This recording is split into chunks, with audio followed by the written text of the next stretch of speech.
Welcome to Chromatic Roses, where a couple of Midwest women cultivate a community at the D&D table. I'm Caitie. And I'm Soren. We're supposed to flip this, but this week in the Rose Garden, we're going to do another session of co-piloting Sorcatia. So Caitie has our character sheet. I am our trusty lore keeper.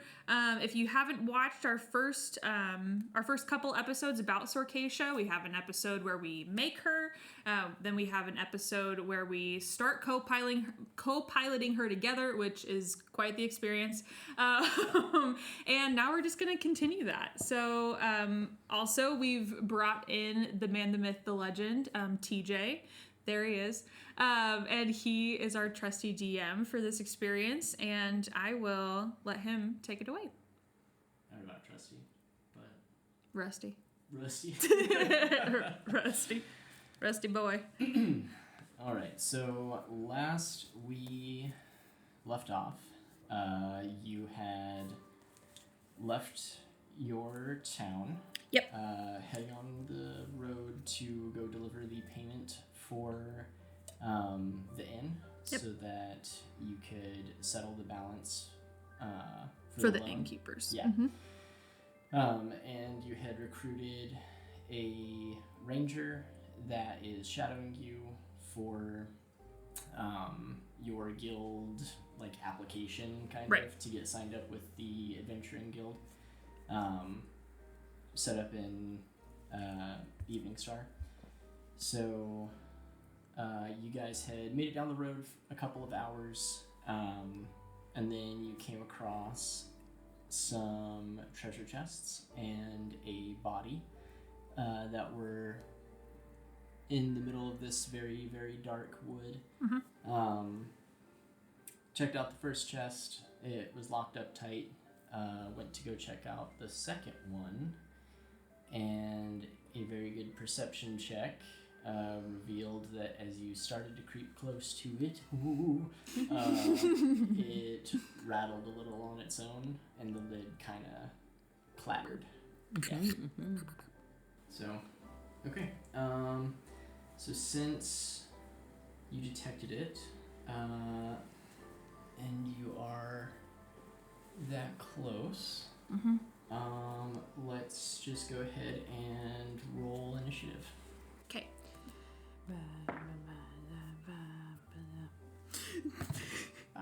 14 plus 3. Okay. Woo!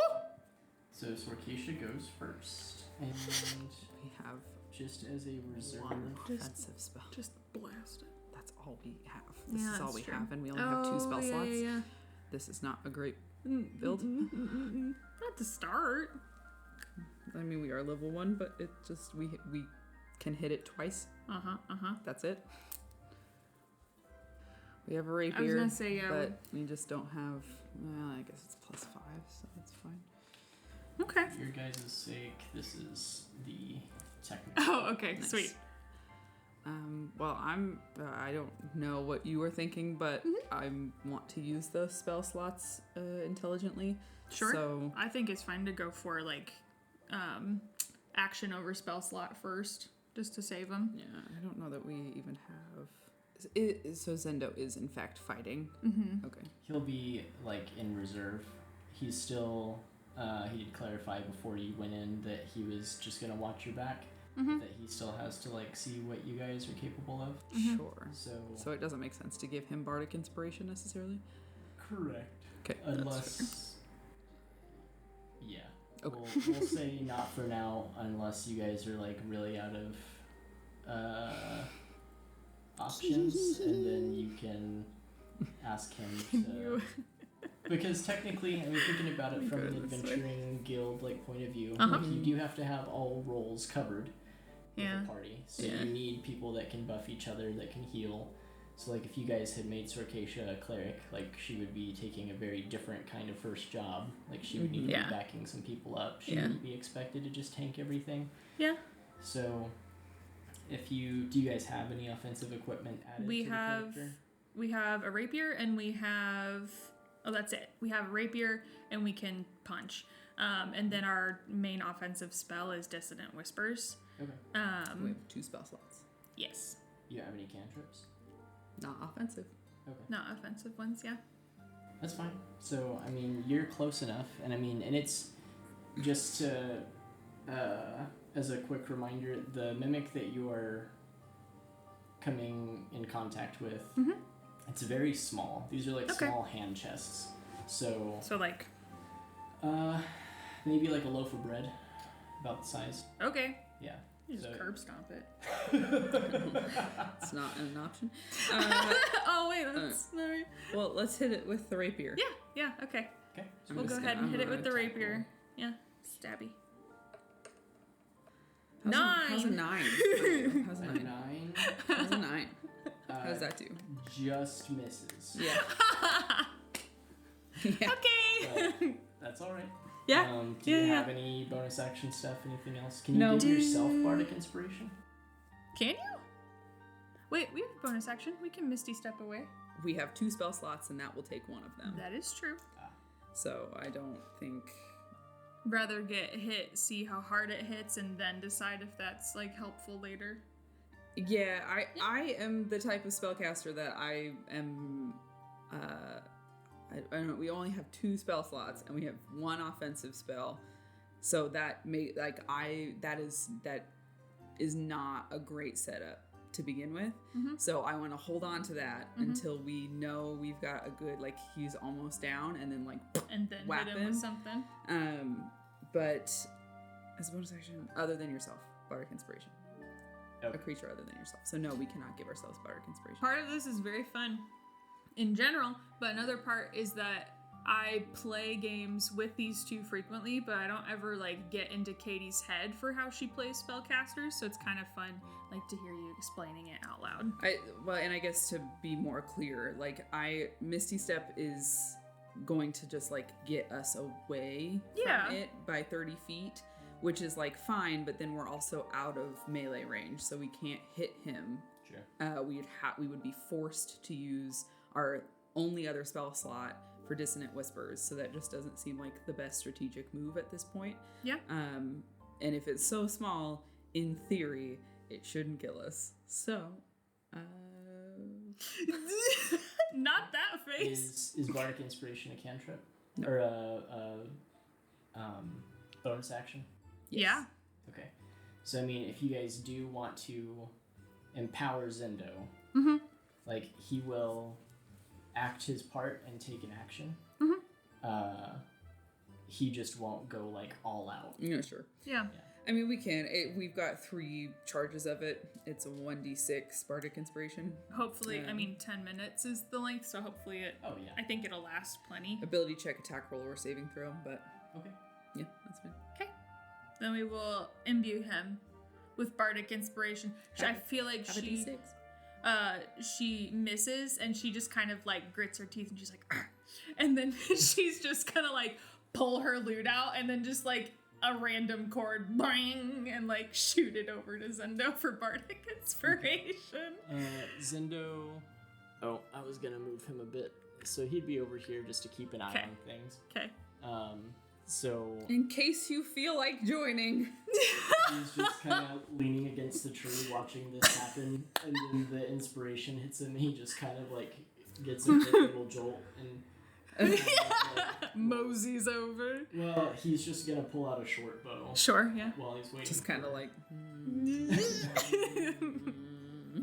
The tiniest short bow, I guess. Okay, so then no. that's your turn. Mimic's turn, right?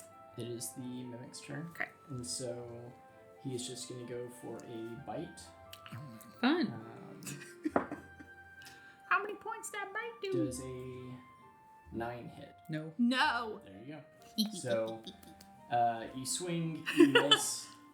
Maybe your little cord that you pop off kind of like startles it. And Sure. So as it goes to jump for your arm, it kind of jumps off wrong and pops, and then it just kind of like empty, like snaps its lid in the air.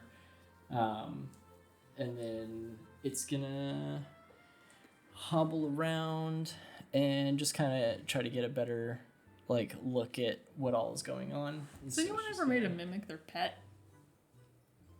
Would not know. I've seen people talk about it. Really? Yeah. I'm just wondering. Okay. So that'll be its turn. And then Zindo is going to make a quick shot with his short bow. When we do get back. And that does hit. Nice. First hit, so Did it kill him? it rolls a 1 Oh. for the damage. So Take that. Kabam. Is going to do 3 points of damage. Zendo, you having an off day, bud? Or did it on purpose? He just like grazed it and was like, He like looked for the crappiest arrow he had in his quiver and just kind of like bent it a little. Like didn't fully draw back. Okay. And then with that, Zendo's just gonna lean back against the tree. Well, I did what I could. You got this. it's all up to you, kid. It's down 1, so. Surely you can do it. Sure. Yeah. So go ahead. It's your turn. Do you just want to try again? Rapier. Unless you want to do something different. Nope, I'm not trying to bulldoze the combat. Nope. I think we can absolutely just try to hit him again with the rapier. Yeah, right? Mm-hmm. Go for it. 14, bitch. That hits. She says, hit this time. Yep. 1d8 plus 3 equals 11. Oh, you rolled an 8? Oh, shoot. Okay. Yeah, get Sure fucking did. roasted. Yeah, how do you want to Rat-tat-tat. do this? Because it obliterates it. She's so fucking scared. She's like, Just, like, doesn't even realize what she's done. She's still kind of like freaked out and shaking a little. So maybe after it like hops and misses and then kind of moves around you and you're kind of like getting Closes her eyes. Well, it's kind of like when it's like when a spider runs away from you and you can't see where it went Sure. because it like circled around you. And so she heard the arrow kind of graze it and then she just spins and like kind of blindly swings and you just happen to like maybe where the hinge where the lid kind of like opens at the hinge, it just like cuts it right off. Sure. So the top half goes Mouth flying. open. Decapitated. And there you go. That's Sorcatia's first kill. And we didn't even feel take any like- damage. Over the screen, we could put that guy who goes, kick in! Or First the, kill. The Nintendo Super Smash game. Game! Look at her go. Wow. Huh? Wow. Okay. So I can't Zendo wait to just give kind her of another gives you- Zendo just gives you like a little like golf clap. It's like, good job. She's like, You didn't even get hit. You're fine. I didn't. Nope. Vomits. It's gonna be okay. She like walks up and gives you like a pat on the back.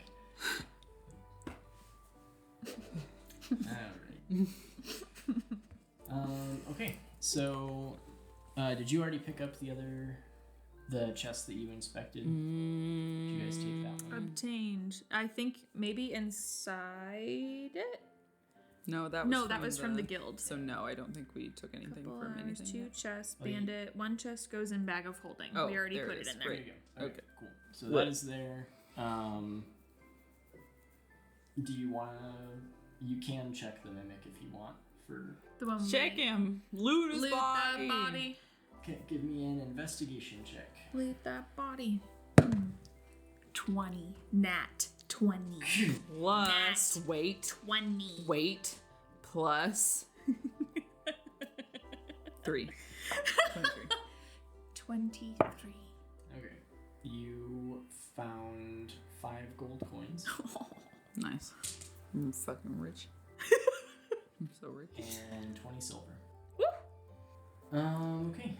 So with that, all that's left there was the body that was on the ground. Nice. Otherwise, if you don't want to do anything else with any of that, then you're good to continue progressing along. Off we Yeah, go. on the path we go. Okay. Should I take your mimics away? Yeah. Go ahead. That was good. Thank you. Yep. All right. So with that, yeah, combat is all done. So as you guys are walking by, Zendo just takes a quick look around to see kind of like where you found the mimics, where the body was, and you see him just kind of piecing together some of the terrain that's around, and just kind of makes a All right. Well, should we be off? I vomited, so you take this one. Hi, I did the vomit. Your turn. Yeah, we can head on. Was there something? What's going on in your head? Is there something going on? Oh. Well, I mean, you come across some random chests laying in the woods and see a dead body, and you kind of just start trying to put some of the pieces together. Sure, yeah. What does your experience, tell you based on this oddity? Well, we are walking a path that's well known for delivering money to a stronghold. Sure. I mean, they deliver a lot of goods, not just money. Right. You would have to know, schedules and stuff. So this guy, he had a branded bandana with a, what? I was gonna say a branded bandit. Branded bandit. A branded bandit with a bandana. So With the banana bandana. And he leans down and he pulls the bandana out from around the guy's neck and unfurls it, and it has a hand that is doing a thumbs up, and it has a bag of gold hanging from it, and he's like, these are the treasure tycoons. Treasure tycoon. Oh shoot. And they're kind of stupid, but they are organized. So this guy obviously was not very high ranked. He's just wearing garbage gear and stuff. But I mean, you look around. Obviously this guy is alone. But with Zendo being a ranger, he knows to look around for other stuff. So he found. He rolled a 15 perception check. So he did find a couple of things. So he was like, yeah, I investigated. How about you just take a quick scan of where we're standing and let me know what you notice. So This if you is want. a teachable moment. I mean, that's his whole job. Yeah, that's true. So you can do another quick perception or investigation. I was starting to feel the smidges condescended too, so I was like, is he trying to teach us something? nat 20 plus 3, bitch. She's perceptive as hell. Tell us all your secrets. Spill the beans. Okay, so with Sorcatia just getting a small prompting, everything just clicks into place. The whole scene unfolds in front of her. She sees the Matrix. You notice a whole bunch of footprints on either side of the trail. Footprints. So there were obviously more than just that guy before. You see also some horse hoof tracks. Okay. Lots of alongside. trail. And that's off the sides of the trail as well. You notice on some of the trees there are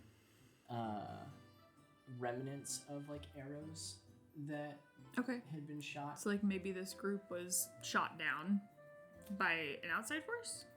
Or they were shooting at Something. And And one of their they were guys missing. got hit. In the trees. The arrows are in the trees. Oh, I understand. Okay, Yeah, sorry. It's okay.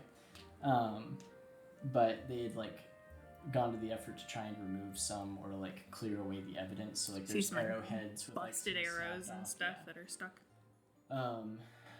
But it looks like everything was very rushed. None of it was careful. But then with you getting a natural 20, something that Zendo did not pick up on was that the horse hooves that had approached from the brush actually go back towards town directly. And so you think maybe that person wasn't thinking and didn't go back to cover their tracks back into the woods. They just ran. So... Oh yeah, they went that way. And the dead body had impacted where it was, making you think he fell off the back of the horse. So maybe he was holding those two small chests. Sure, and they him, dropped him. Scared the dude. Yeah. And he ran. She says she like very methodically, assuming that Zendo knows all of this, she's reiterating it back to him. And so she says all of that, but then she goes, yeah, and so clearly one got away that way back towards town, and this guy fell right off his horse onto the floor. But you probably already knew that. Right? I'm so new to this. Give me perception. Perception. Last roll for a while. 13 plus 4. 17. Okay. Take that, Zendo. You only rolled a 13 for deception.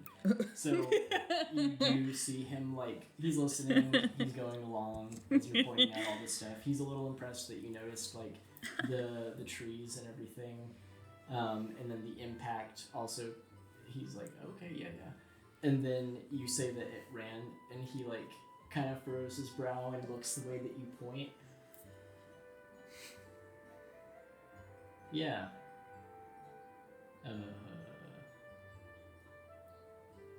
To be honest, I hadn't thought of that.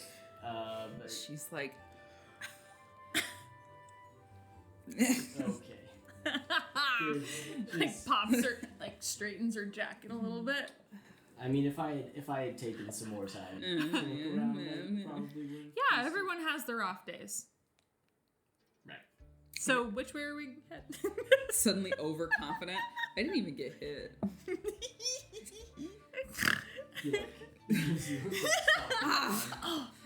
Beans. Ouch. I'm so fragile. All right. Please, I only have 13 hit points. Oh, I can feel my life fading. Oh. All right. Yeah, we can. Should we go? We can head out. Okay. It's fine. Good job. You're doing good. She just, blushes. I was gonna say she. All right. Stop it. So you guys travel for about another probably 4 to 5 hours going down this road. Fun. Yeah, super great jam time, like montage of you guys walking down what looks like the same scenery over and over. It's like the same backdrop getting reused. Zendo's hips really getting back. Hour 3 or so. Yeah, to like bring himself back into control. Where's that music coming from? But as you are progressing, the tower starts getting larger and larger until you are just outside of the gates.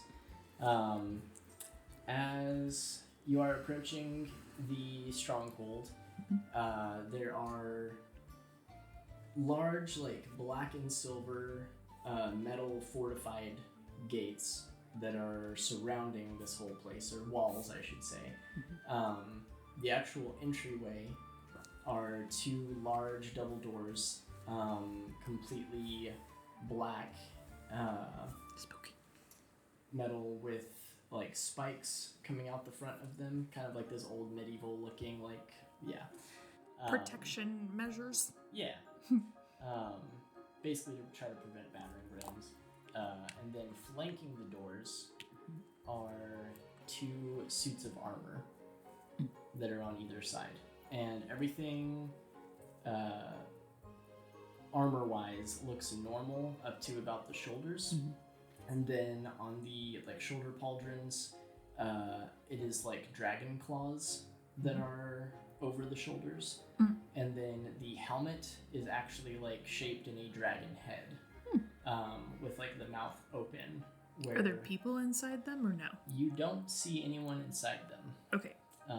It just No looks like hermit crab.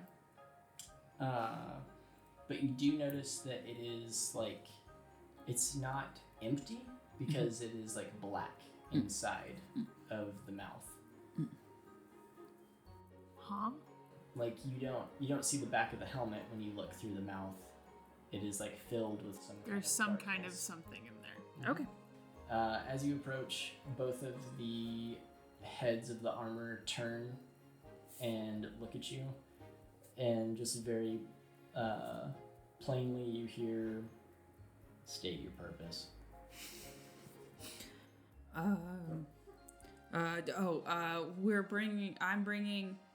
I'm bringing rent.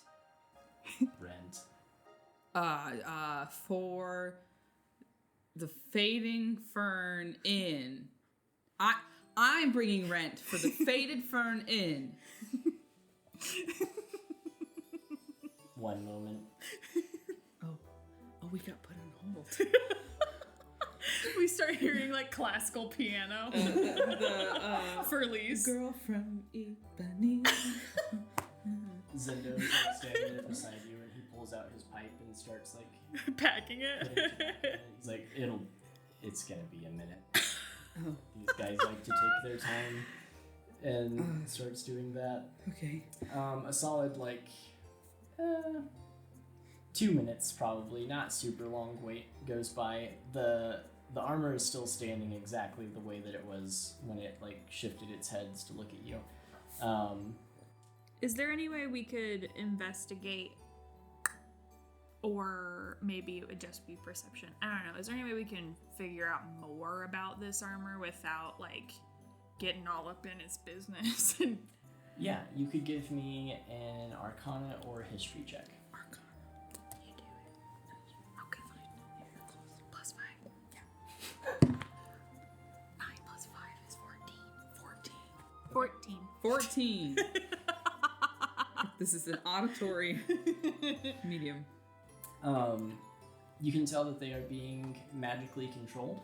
Okay. There is some sort of magical presence that is around them. With a 14, I'll also give you that these are related to like animated armor. Okay. Sure. That's the idea. So after your wait, both of the heads like snap back to like looking straight on, and then you hear a bunch of like clicking and clacking behind the door, and it like starts from the very top, which is like 11 or so feet high, and then you hear it slowly like and then at about your like abdomen level, a little square cutout just like pops open, and then a kind of like the bank teller like at the drive-through, the little feeder, it like comes out. Sure, yeah. And you just hear someone on the other side, present your payment. Right. Oh, okay. She kind of like fumbles with her stuff, and she like pulls out. Was it an envelope or a bag? You had the bag of holding that had the money in it. Right. So she's digging in that. And then you have the other chest that's in there with it. Right. Yep. Okay. Money. Yeah. She pulls out the chest. Okay. Sets it down by her feet, and then she just kind of like tightens up the bag of holding, and it's just like. Thank you. And it like shuts. And like jolt. it's like, I'll be back after I get this counted. Okay. Is this all of it? Yeah, do we get the bag back? Yes. Oh, okay, good. She like. And Zendo kind of like gives you an elbow, and he's like, mention the chest. Mention the chest? Yeah. Like, mention what? That I have one? Yeah, because you guys found it. She like picks it up, holds it over her head, and she goes, I have a chest! Okay, is that part of your payment? Oh, so sorry. No, this I think belonged to somebody. I found it in the woods. And then she just kind of like sets it in front of her feet. It's branded. And then she looks at Zendo like. He's like. It's like, okay. He was like halfway, and then you hear the clicking and clacking come back halfway down. It's like, all right, and it pops open, and he pushes the shelf back out. Deposit that, please. She uses mage hand to deposit it. Okay. Is there anything else? She looks at Zendo. Okay. No. Unsure. Okay. Thank you. Thank you. Door shuts. You hear all the clicking and clacking. A good half hour goes by. And you hear a large just... And then the door to your right creaks open just a little bit. Oh, of the two. I Yep. see. Okay. And a 5-foot flat hobgoblin with red skin, long black hair comes out that has a monocle, and he is dressed extremely dapper. He walks out with the bag of holding, and he's like, I believe this is yours. Take that. We did find that chest was part of a incursion that happened in the woods. One of our delivery drivers made us aware of it earlier. Did you find any other useful information about that? One of them went back to town. Which town? The one I came from, which is called Evening Star. Okay.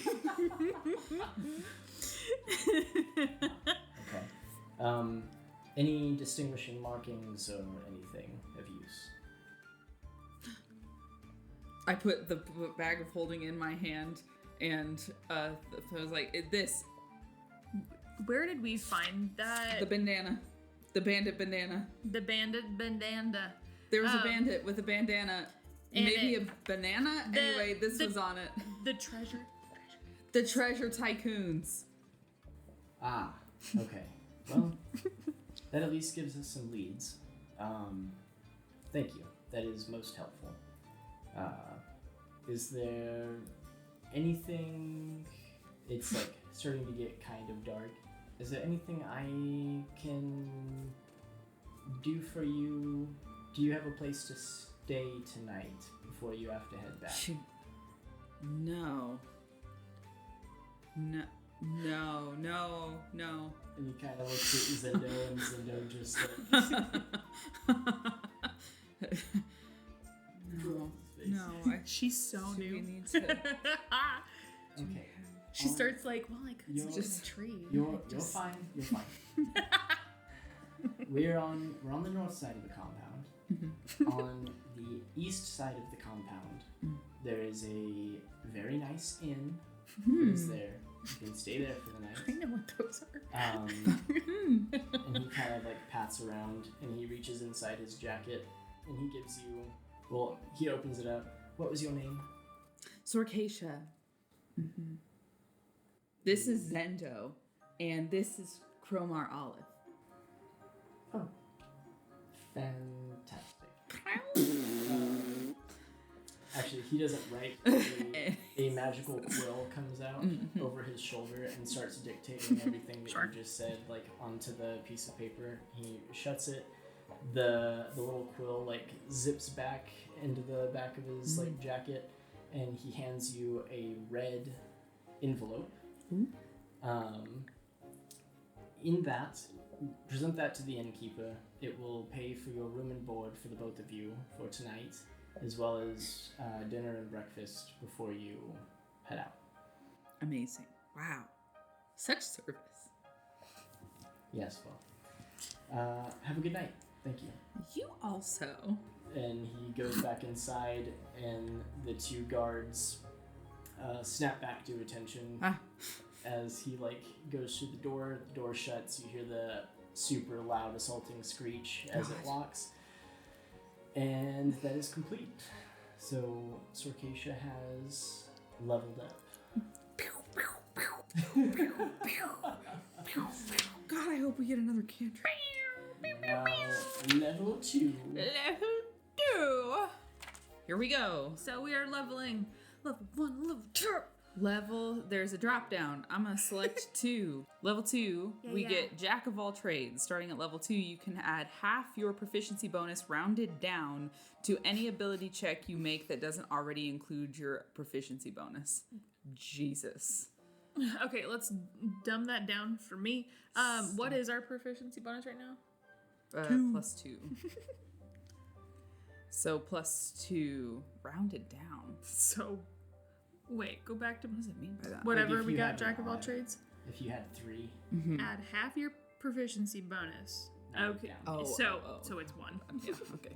to any ability check. Cool, so we can add +1 To at the everything. moment, to everything.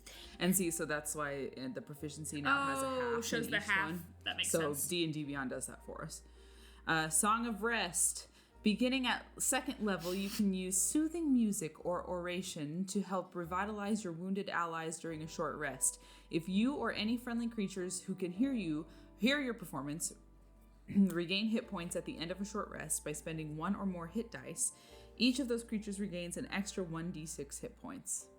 Extra hit points increase when you reach certain levels in this class to 1d8 at 9th level, at 1d10 at 13th level, and 1d12 at 17th level. I think I've used that a couple times in Witchlight, in the Witchlight campaign. Because For short rest. And then I don't think we get new spells necessarily. I wonder what level If we you go do. to... You have... Oh, we have we one get new one! spell, yeah. Yep. But we get 2 Offense. cantrips. Ooh. Can you alter your spells as a bard? Like if we wanted to switch out a cantrip, or do you just have the cantrips you selected? I know you can in Baldur's Gate. Right. Sure. I don't remember if off the top of my head, just because Bard is probably one of the least classes I've messed with. Yeah. Sure. However, it's almost always in additional options or like additional character options, and I'll allow it. It's Okay. fine. Because so we have 2 cantrips, Mage Hand and Prestidigitation, and that's cute and cool and fine. But that does mean we don't have an offensive spell as a cantrip, and I think that's a mistake. So I would suggest taking one of these out for like, Vicious Mockery it is. yeah, I think that's all we have. I feel like or Thunderclap, sorry. Sure. I would rather personally get rid of Prestidigitation. All right. And because Mage Hand can just be useful. Yeah. Like, Do you want Thunderclap or Vicious Mockery? let's read the difference. 1d6 thunder damage. Yeah. And doesn't Vicious Mockery just like ruin your mind? 1d4 String psychic damage. Okay, yeah, let's do Thunderclap. Spells, Okay. spells, spells. And we have 3 spell slots. Oh my god, thank you. Low level characters are hard to play sometimes. Yep. Okay, I think we're completely leveled. We now have 14 hit points. We didn't get any ability score improvements except for the Jack of all trades, which means that we get +1 to pretty much everything, and +2 to 1, 2, That's 3, something I forgot 4, about. 5, 6 things. So our highest modifier right now is a +5, and our lowest is a +2. Is that for perception, your highest? Highest is like performance, acrobatics, Arcana. arcana. Our lowest is athletics. So that's pretty lit. And then we've got cantrips, Mage Hand, Thunderclap. We've got 1st level Cure Wounds, Detect Magic, Dissonant Whispers, Earth Tremor, and Speak with Animals. And then we have a 2nd level Misty Step due to being an Eladrin. Nice. Yeah! Yeah. Level 2! Level 2. So then we'll just like keep playing and figure out what level 3 will bring. It'll probably just I mean, I think we talked about this when we created her, but we're gonna probably level her up quicker than like you normally would in a campaign, just like based on each little session, just for the sake of not having to play a year-long campaign to get her to. And also, like, I feel like in a lot of ways, Sorcatia's adventure is kind of a practice or like a show and tell for anyone else who like wants to get into D&D. I think this like series can be a great example of like, it's not going to progress that fast, but at least you can see some actual play that's like not too deep, not too long. See it in practice and then see how it then progresses from that. Mm-hmm. Yeah. And I'm not going to be like super heavy rules lawyer on a lot of like calls and stuff. Sure. I mean, we're doing this for fun. Right. And like, I'm still going to stay within like, reason. You know, reason. Yeah, like you're not going to be able to pull an Eldritch Blast out of your back pocket. Aww. Stuff like that. Strings attached? Yeah, a little bit. That's fair. But yeah, cool. We'll still have fun with it and make it work. So. Is she long resting from here? She hasn't gotten to the end yet, technically. That's true. There's more to go on there. Okay. But I mean, you guys sealed up everything. You delivered the money. So yeah, if you just want to start heading towards the end, that's totally cool. Yeah. I forgot. There's another possessions side of the inventory. I was just like flipping through some of these. We do have a love letter from the Rosebuds in her inventory. It basically just says, "You're doing great, sweetie." Yeah. It was supposed to be like from her like patron, right, who sent her to Evening Star. That's nice. Well, the patron was the audience. Yes. Because they get to make polls on what she does next and all that kind of stuff. So she has a love letter from you all. Okay. Well, that's it for us this week. Thank you for spending some time with us today, and thanks to Noah Trumbull for the use of our theme music. There's going to be a link to his band and his music. Same thing, my bad, in the description below, so be sure to check out his music and stay up to date on what Noah is up to. If you're enjoying the show, there are just a few things that we would appreciate you doing. Reviews help others find us, so you should leave one. Tell us your opinions on the internet because you know you want to. So, second, follow us wherever you get your podcasts so that you can get to our new episodes easier. That could be on your podcatcher. That could be on the YouTubes. Whatever you feel like is most accessible. Anyway, lastly, follow us on Facebook and Instagram and nowhere else. We do silly things there and post fun things, so you should see them. I want you to see them. We also want to hear from you. So if there was anything that came up in today's episode that made you think, you wanted to add on to anything that happened today, or you want to ask some questions, feel free to email us. You can also comment on our socials, but if you do email us, you can email us at CHROMAROSES@gmail.com. That's all lowercase, and we can't wait to hear from you because we love hearing from you all. This has been an episode of Chromatic Roses. I'm Caitie. And I'm Soren. Be nice or else. Kay, love you. Bye.